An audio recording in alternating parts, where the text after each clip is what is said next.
हम इस वक्त मौजूद हैं डॉक्टर अजय सोनकर, पद्मश्री से सम्मानित जो साइंटिस्ट हैं, उनकी लैब में, और उन्होंने हाल में जिस तरह से गंगा जल को लेकर जो शोध किया है उस पर उनसे बात करेंगे। डॉक्टर साहब, आपने जो गंगा जल को लेकर के एक हाल में उसका एक टेस्ट किया है, किस तरह का टेस्ट किया है, क्या उसका रिजल्ट रहा?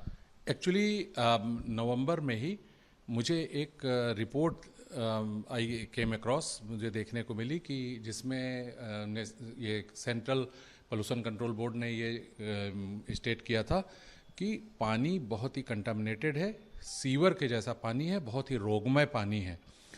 तो मैंने कहा अभी कुंभ शुरू होने वाला है और लाखों करोड़ों लोग नहाएंगे तो ये तो बड़ा रिस्क का होगा। तो मैं यहाँ आया हुआ था, तो मेरी एक लैब है ये सेल बायोलॉजी के यहाँ पे, तो मैंने डिसाइड किया कि मैं ये पानी की सैम्पलिंग खुद करूँगा, इसके स्पेसिमेंस लूँगा और टेस्ट करूँगा कि इसमें कौन से कंटामिनेंट्स हैं, कौन से इसमें जो है जीवाणु और रोगाणु मौजूद हैं, ताकि मैं अपनी रिपोर्ट से बता सकूं गवर्नमेंट को या जो अथॉरिटीज़ को कि ये प्रॉब्लम है या जो भी। तो मैंने हर उस घाट में जहाँ पर प्रपोज था कि यहाँ लोग आकर के स्नान करेंगे, मैंने वहाँ से सैंपल इकट्ठा किया, स्पेसिमेन इकट्ठा किया और टेस्ट किया। तो मैं सरप्राइज था कि उसमें ऐसे कोई कंटामिनेंट्स थे ही नहीं। तो मुझे लगा कि कहाँ से सैंपल लिया इन्होंने और ये कैसे जो है संभव है, क्योंकि पानी में ऐसा कुछ था ही नहीं जो कि कहा जा सके कि ह्यूमन बॉडी के लिए हार्मफुल है या रोगकारी है या आप हमारे शरीर के लिए सेफ नहीं है। तो बात आई गई हो गई।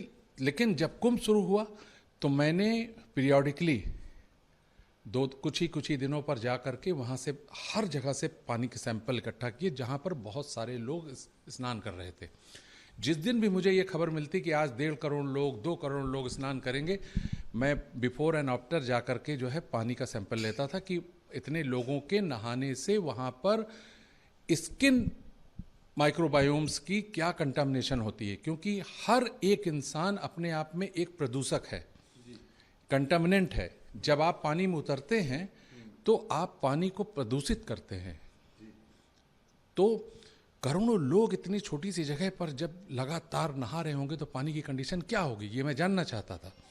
तो जब मैंने पानी के सैंपल्स लिए तो मैं सरप्राइज था कि उसमें जो भी बैक्टीरियल ग्रोथ हो रही थी उसमें सारी की सारी bacteria within no time जो है वो मारी जा रही थी बैक्टीरियोफेज के द्वारा। तो एक्चुअली एक वायरस होता है बैक्टीरियोफेज जो है गंगा के पानी में पाया जाता है। इसकी 1100 प्रजातियां पाई जाती है उसके अंदर पानी में। जैसे ही हार्मफुल रोगाणु उसमें प्रकट होते हैं, पानी में आते हैं, गंगा के पानी में, जैसे आपने नहाया, आपके शरीर से उसमें डिस्चार्ज हुआ, वहाँ पहुँचा, तुरंत जो है ये बैक्टीरियोफेज एक्टिवेट होता है और आ करके ये दरअसल करीब बैक्टीरिया से करीब 50 गुना साइज में छोटा होता है, जा करके बैक्टीरिया के ऊपर बैठ जाता है और उसमें डबल स्ट्रैंडेड डीएनए उसके साइटोप्लाज्म में इंजेक्ट कर देता है बैक्टीरिया के, और बैक्टीरिया को इंड्यूस हो जाता है कि वो उसी बैक्टीरियोफेज की एक कॉपी बनाए। वो फिर उसी की कॉपी बनाने लगता है। उस हालत में वो किसी लायक नहीं रहता बैक्टीरिया, वो सिर्फ जो है उसी बैक्टीरियोफेज की कॉपी बना रहा होता है। तो जब उसके अंदर सैकड़ों कॉपियां बन जाती हैं उसकी, तो उसमें जगह नहीं रहती उसके सेल में, तो वो बस्ट होता है और इस प्रक्रिया में बैक्टीरिया मारा जाता है और जो सैकड़ों उससे रिलीज होते हैं बैक्टीरियोफेज, वो दूसरे बैक्टीरिया को इन्फेक्ट कर देते हैं और उस पर हमला कर देते हैं। इस तरह कुछ ही समय में वहाँ पर सारे बैक्टीरियाज मारे जाते हैं और पानी फिर पहले जैसा हो जाता है। इसीलिए मैंने रिपोर्ट दी थी कि गंगा में अपने आप को स्वयं शुद्ध कर लेने की शक्ति है। इस तरह से पानी फिर से वापस रिवाइव हो जाता है। अब आप अगर ये जानना चाहें कि ये क्रिया कितनी देर में होती है, तो आप सोचिए कि जो लोग करोड़ों लोग नहा रहे थे उनमें से न जाने कितने ऐसे रहे होंगे, सबके शरीर में बैक्टीरिया होती है। आपके शरीर की जैसी जैविक क्रिया है उसी तरह आपके शरीर की स्किन पे, चमड़ी पर वही तरह के बैक्टीरियाज मौजूद होंगे, पैथोजेनिक कंडीशन वही होगी आपके शरीर की। अब उसने यहाँ प्रवेश किया पानी में और उससे जो है हार्मफुल बैक्टीरियाज पानी में पहुंचे, तो बगल में जो दूसरा व्यक्ति नहा रहा है उसके शरीर में वो उसका संक्रमण हो उसके पहले बैक्टीरियोफेज उसको जो इन्फेक्ट करके मार देता है। बहुत कम समय में खत्म कर, फ्यू मिनट्स में वो इन्फेक्ट कर देता है जो है बैक्टीरियोफेज किसी भी बैक्टीरिया को। और जैसे ही वो इन्फेक्ट हो जाता है फिर बैक्टीरिया अपना कोई भी दुष्प्रभाव पानी में नहीं डाल सकता, फिर वो जो है प्रोड्यूस करने लगता है फेज को, और जैसे ही फेज बहुत सारे प्रोड्यूस हो जाते हैं तो वो बस्ट हो जाता है, उसको लाइस बोलते हैं, और मर जाता है। देखिए अभी यहाँ पर माइक्रोस्कोप में ये जो बैक्टीरिया आप देख रहे हैं ये लाइस कंडीशन में है। इसके अंदर देखिए छोटे छोटे बहुत सारे एलिमेंट्स मिलेंगे, दीज आर द बैक्टीरियोफेज, और ये बस्ट हो गया है। इसके ये जो है ये अभी अभी लाइस हुआ, ये भी मारा गया लाइटिक कंडीशन से। तो इसमें ये संगम नोज से लाया हुआ वाटर सैंपल है जो आप माइक्रोस्कोप के नीचे देख रहे हैं। तो हम लाइव दिखा रहे हैं, डॉक्टर साहब की लैब है उसमें स्क्रीन पर कि किस तरह से बैक्टीरियोफेज जो दूसरे बैक्टीरिया हैं उनको मारता है। जी बिल्कुल। तो ये आप देख रहे हैं, तो इसमें क्या है 90%, 99% जो बैक्टीरिया हैं वो ऑलरेडी मारी जा चुके हैं, डीएक्टिवेटेड हैं, वो इस योग्य नहीं है। तो फिर मैंने क्या किया कि जब सैंपलिंग की तो मैंने इसको इंक्यूबेशन टेम्परेचर पे भी रखा, 37 डिग्री सेल्सियस पे इस बीओडी में इंक्यूबेट किया कि अगर इसके अंदर पोटेंसी होगी तो ये मल्टीप्लाई हो जाएगी बैक्टीरिया, और फिर मैं उसको एग्जामिन करूंगा, आइडेंटिफाई करूंगा।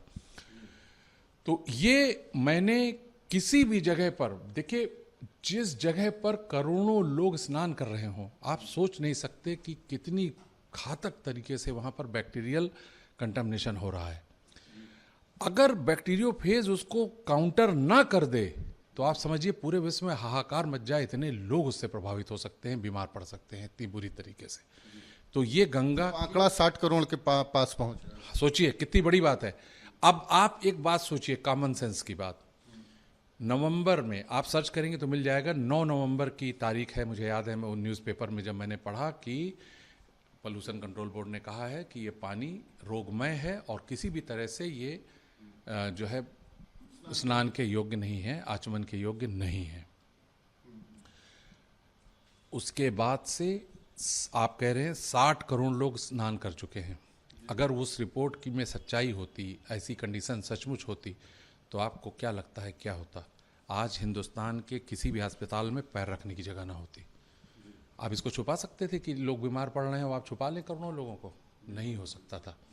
तो ये अपने आप में एक सबूत है, जो मेरे जो फाइंडिंग्स हैं पानी की हाइड्रोलिक एनालिसिस की, उसको वेरीफाई करता है कि पानी में ऐसे कोई पैथोजेनिक कंटेंट्स नहीं है जो ह्यूमन के लिए हार्मफुल हों। डॉक्टर साहब आपने बात करी जो मानव के स्नान करने से, लोगों के स्नान करने से जो बैक्टीरिया पैदा होते हैं, लेकिन और भी तमाम तरह के पोल्यूशंस होते हैं। सीवरेज की बात कर लें, चाहे फिर वो जो तमाम फैक्ट्री हैं और उनसे जो वेस्ट निकलता है उसकी बात कर लें, तो उनके साथ किस तरह से ट्रीट करता है बैक्टीरियोफेज, और किस तरह से उनकी क्या कंडीशन है? देखिए बैक्टीरियोफेज, एक बात सबसे पहले है कि गंगा में जो कंटामिनेशन है, जैसे आपने इंडस्ट्रियल वेस्ट की बात की और आपने सीवरेज की बात की, तो मैं आपको बताना चाहता हूं कि मैंने हरिद्वार से 200 किलोमीटर पीछे से लेकर के अपने प्रयागराज तक के बहुत सी जगहों स्पॉट्स पर सैंपलिंग की है।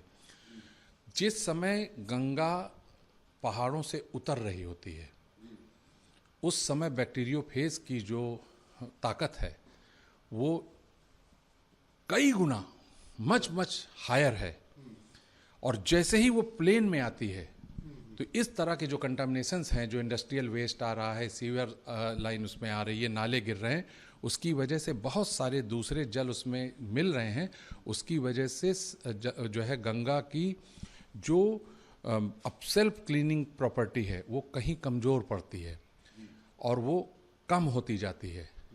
लेकिन उसके बावजूद, कम होने के बाद भी आप सोचिए कि कितनी प्रचंड ताकत है उसके अंदर अभी भी, कि आपके 60 करोड़ लोगों के डिप करने के बाद भी एक दूसरे से किसी को कभी कोई संक्रमण नहीं हुआ, कोई सुनने को नहीं मिला।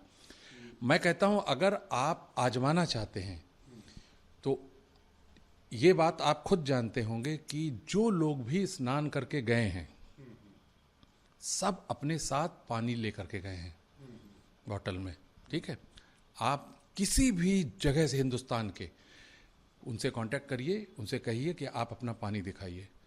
उस 2 दिन हो गया, 4 दिन हो गया, 10 दिन हो गया, पानी लेके आप आए हैं, उसको खोलिए, अगर उसमें बैक्टीरिया होगा तो वो पानी एसिडिक होगा और उसमें बदबू आ रही होगी। बैक्टीरियल ग्रोथ से ये चीज़ें होती हैं, क्योंकि बैक्टीरिया का एक गुण है कि वो उसमें एसिड प्रोड्यूस करता है। जब बैक्टीरिया का इन्फ्लुएंस होगा वाटर में तो वो लैक्टिक एसिड और ऑर्गेनिक एसिड प्रोड्यूस करेगा, तो उसकी वजह से पानी जो है एसिडिक हो जाएगा।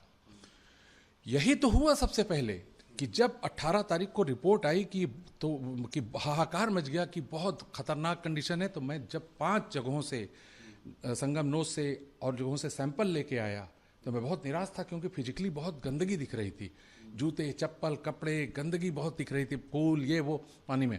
तो मुझे भी लग रहा था कि पानी की कंडीशन बहुत बुरी है। लेकिन जब मैंने उस गंगा वाटर जहाँ लोग डिप कर रहे थे, मैंने जब उसका सैंपल अपने लैब में टेस्ट किया तो मैं एकदम दंग रह गया कि पानी की क्वालिटी। सबसे पहले मैंने उसकी अल्कलिनिटी टेस्ट की, जो मैं आपके सामने अभी करूँगा। वो पानी यूज़ करते ही देखा उसको 8.6 उसकी अल्कलिनिटी, वो अल्कलाइन।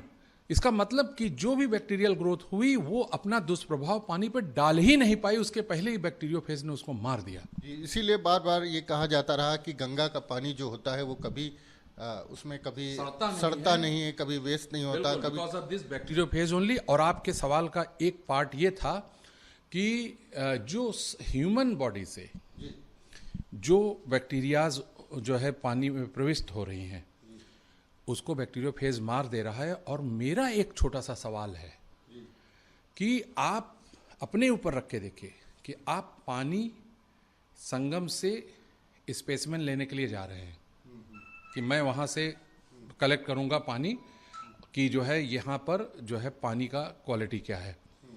तो आपने जब टेस्ट किया तो आपको उसके अंदर क्या मिला?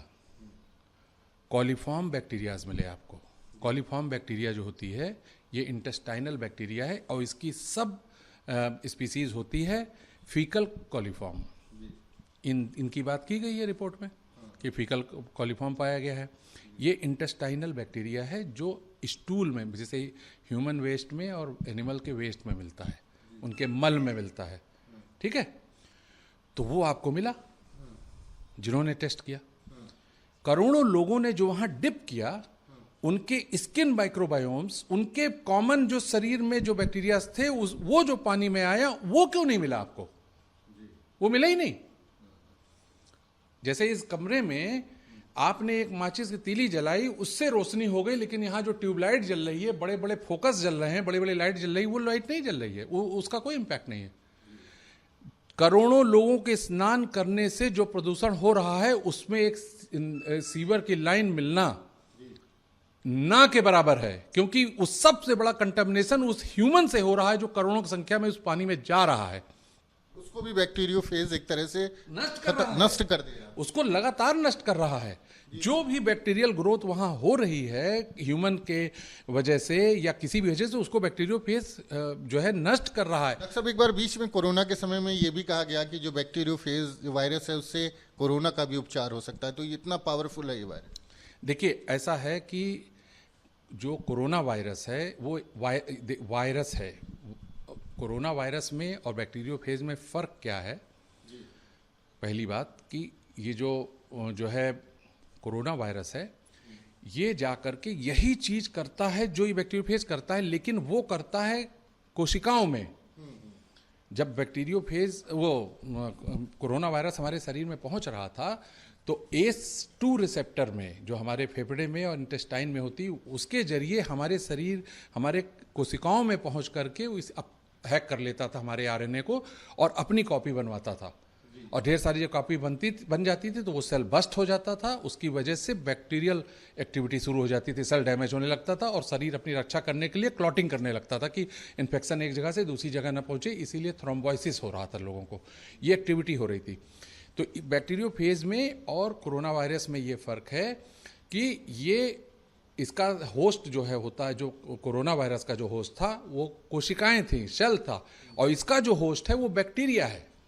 ये बैक्टीरिया पर अपना इफेक्ट दिखाता है और शायद वो इसलिए कोरोना वायरस पे नहीं हो सकता क्योंकि वायरस के ऊपर ये काम नहीं करता, इसका होस्ट बैक्टीरिया है। देखिए ये करता क्या है, जैसे बैक्टीरिया को जो मारता है ये, तो ऐसा नहीं कि जो है बैक्टीरिया के लिए पॉइजनस है, बैक्टीरिया को वो होस्ट की तरह इस्तेमाल करता है अपनी कॉपी बनाने के लिए, क्योंकि अपनी कॉपी बनाने की एबिलिटी खुद नहीं है इसमें। और यही चीज कोरोना वायरस में है कि कोरोना अपनी कॉपी खुद नहीं बना सकता वायरस, तो इसीलिए उसको होस्ट चाहिए कि वहां जाए और अपनी कॉपी बनवाए। और इसी क्रम में ये बैक्टीरिया को नष्ट कर देता है। इसी क्रम में ये बैक्टीरियोफेज कि वायरस को नष्ट कर सकता है, ये नहीं हो सकता कि technically it is not possible, क्योंकि वायरस भी होस्ट के द्वारा ही रीजनरेट होता है, मल्टीप्लाई होता है। तो डॉक्टर अजय सोनकर हैं जो स्पेशलाइजेशन है, जिनका इस विषय पर पद्मश्री से सम्मानित है। उन्होंने अपनी जो लैब है उसमें ये टेस्ट किया है और वो बता रहे थे कि किस तरह से जो गंगा का पानी जो है उसके अंदर जो बैक्टीरियोफेज वायरस है उसके चलते किसी भी तरह की कोई अशुद्धता या पानी सड़ने की जैसी स्थिति गंगा में कभी पैदा नहीं होती, और इसी के चलते जो 60 करोड़ के आसपास श्रद्धालु यहाँ पहुँच करके आस्था की डुबकी लगा चुके हैं उनकी सेहत पर भी कोई असर दिखाई नहीं देता। और जो दावे किए जा रहे थे कि गंगा का पानी अशुद्ध है, उससे बीमारी हो सकती है, उसमें तमाम तरह के रोग हो सकते हैं, वो सारे दावे एक तरह से उन्होंने खारिज किए हैं। वीडियो जर्नलिस्ट अमित मिश्रा के साथ Manvendra Pratap Singh, news nation, Prayagraj. News nation अब व्हाट्सएप पर खबरों के ताजा अपडेट के लिए न्यूज नेशन के इस QR कोड को स्कैन करें।